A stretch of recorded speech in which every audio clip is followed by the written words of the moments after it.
Marcos capítulo 8, o versículo 22 a 26, diz assim: Eles foram para Betsaida, e algumas pessoas trouxeram um cego a Jesus, suplicando-lhe que tocasse nele. Ele tomou o cego pela mão e o levou para fora do povoado. Depois de cuspir nos olhos do homem e impor-lhe as mãos, Jesus perguntou: Você está vendo alguma coisa? Ele levantou os olhos e disse: Vejo pessoas, elas parecem árvores andando. Mais uma vez, Jesus coloca as mãos sobre os olhos do homem, e então seus olhos foram abertos, e sua vista lhe foi restaurada, e ele via tudo claramente. Jesus mandou-o para casa, dizendo: Não entre, ou não volte para a aldeia, não volte para o povoado. Bom, a primeira coisa que a gente precisa detectar nesse texto não é somente a ação do cego e Jesus, mas também a ação das pessoas que estavam ali em volta daquele cego. Diz aqui que eles trouxeram o cego a Jesus. As pessoas precisam entender que o ser humano ele precisa de auxílio, de ajuda, solidariedade. Pessoas que muitas vezes a gente não sabe nem qual é o motivo, mas essas pessoas, elas se aproximam de alguém para fazer algo, fazer o bem a alguém. E outra coisa que é muito importante também, a ação desse pessoal, a ação desse grupo de pessoas, né? É a súplica, é a oração, é a intercessão, é fazer a intercessão entre a pessoa adoecida e aquele que tem poder para libertar aquela pessoa.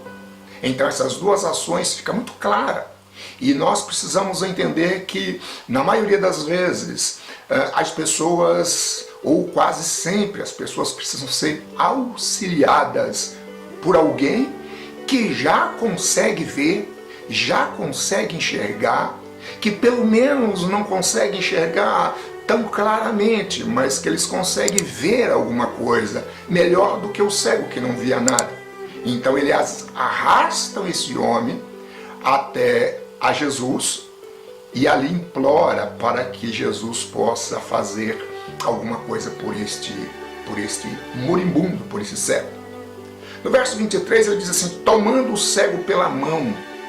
Outro gesto muito importante de nós notarmos aqui nesse texto é o tomar pela mão, é o ser íntimo de alguém, é o se pôr ao lado de alguém para caminhar com alguém, é se pôr ao lado indicando uma nova direção, um novo caminho, dando a essa pessoa a possibilidade de entrar em contato, né, com alguém que quer realmente auxiliá-lo, porque muitas das vezes na vida toda a gente mantém contato com pessoas que nem sempre quer ver o nosso bem ou quer nos auxiliar. Não estou aqui dizendo que as pessoas são más e que elas querem alguma coisa. Cada um está correndo para o seu lado. Ninguém quer saber mais de dar atenção por aquele que está necessitado.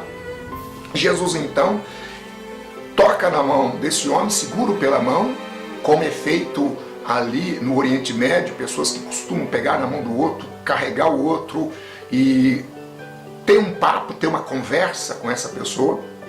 Jesus para ele em determinado lugar, fora do lugar onde ele estava, e faz um gesto que é cuspir, né? Pegar saliva, passar nos olhos daquele cego. A intenção ali era clara, a intenção clara de curar. Porque nós hoje não temos, obviamente, essa prática, né? Mas quando a gente se machuca em qualquer lugar, em qualquer instância da vida, e a gente não tem nenhum tipo de medicamento ou de remédio para poder sanar ou sarar ou procurar evitar com que bactérias entrem naquela ferida, uma das coisas que a gente faz é prensamos o dedo, machucamos o dedo, cortamos o dedo, a primeira coisa que é, a gente coloca o dedo na boca. Ali mostra a intenção clara de aliviar o sofrimento, de aliviar a dor, de aliviar a pessoa daquilo que ele está sofrendo naquele momento. Jesus então cospe, né, faz esse ato simbólico e pergunta ao homem: você está vendo alguma coisa?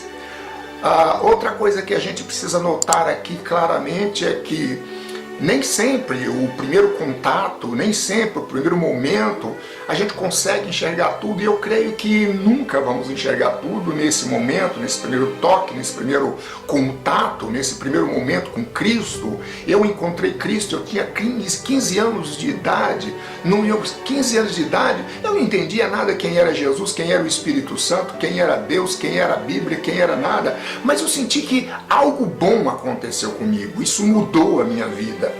E naquele momento Jesus faz uma pergunta para ele: viu, você está vendo alguma coisa? Ou você quer ver mais? Ou você quer simplesmente, tá bom para você? Ou você quer que se amplie mais isso? Aí ele disse: não, eu vejo sim, estou vendo o homem sim, mas tem um problema, eu estou vendo eles como árvore. Muitas das vezes a gente não enxerga direito, não vê direito, mas tem a vergonha, ou tem muitas vezes o acanhamento de dizer: eu não estou vendo direito, eu quero ver direito. Isso se dá muito na questão da iluminação, da educação, da orientação. Muitas das vezes a gente não sabe e a gente tem vergonha de dizer que a gente é simplesmente uma pessoa humana e não está conseguindo enxergar direito, a nossa fraqueza, a nossa falha, eu não estou vendo direito, eu quero ver, eu quero enxergar. Jesus então toca de novo sobre os olhos do homem, então os olhos do homem foram abertos e a sua vista lhe foi restaurada e ele via tudo claramente. Essa é a intenção de Deus, que você veja claramente, mas nós vemos aqui claramente nesse texto, a gente vê um processo, né, de que o primeiro encontro, depois esse encontro, há um relacionamento, esse relacionamento eu declaro ao Cristo, declaro ao Senhor a minha fragilidade, aquilo que eu não estou vendo ainda, eu quero ver, eu quero enxergar, e Jesus então toca e ele vê claramente. Jesus faz uma outra coisa interessante. Jesus manda-o para casa, porque ele não estava na casa dele, estava numa aldeia, ou em lugar onde algumas pessoas acabam nos aceitando, mas que muitas das vezes não é o nosso local.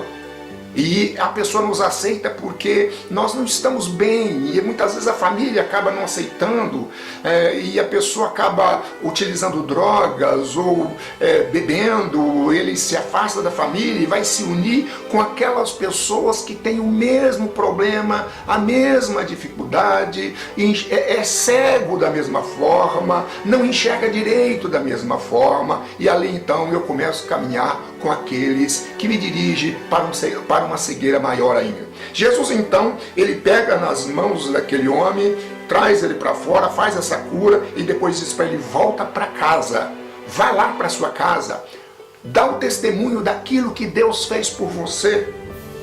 E outra coisa, não volte ao povoado, ou não volte ao local adoecedor, não volte ao local que conheciam você somente quando você era cego. Testemunhe a sua família, mostre à sua família que na verdade o grande processo de Deus, a grande vontade de Deus é que toda a família seja atingida com o seu poder e com a sua palavra. E eu espero que nesse momento você possa entender isso. E esse primeiro contato que você tem com Jesus é um contato de alegria, de muita... Mas a gente não está vendo direito, eu preciso enxergar direito, eu preciso enxergar qual é o propósito, qual é verdadeiramente o objetivo desse contato entre Cristo e mim, entre Deus e minha vida. Eu preciso entender isso com clareza. Tem muita gente que para nesse primeiro momento e não consegue enxergar, e por isso ele acaba tendo muitas dificuldades dificuldade e ele não participa do verdadeiro mover de Deus que vem logo após a cura divina ou a cura, libertação da alma, do corpo, da mente. Enfim, nós precisamos de um contato maior, muito maior com o nosso Senhor para entendermos quais são os propósitos de Deus para conosco e os propósitos de Deus para conosco neste mundo e quais são os propósitos de Deus para toda a raça humana. Eu preciso entender isso, tá bom? E que Deus possa te abençoar muito e que Deus possa te dar muita saúde no nome de Jesus.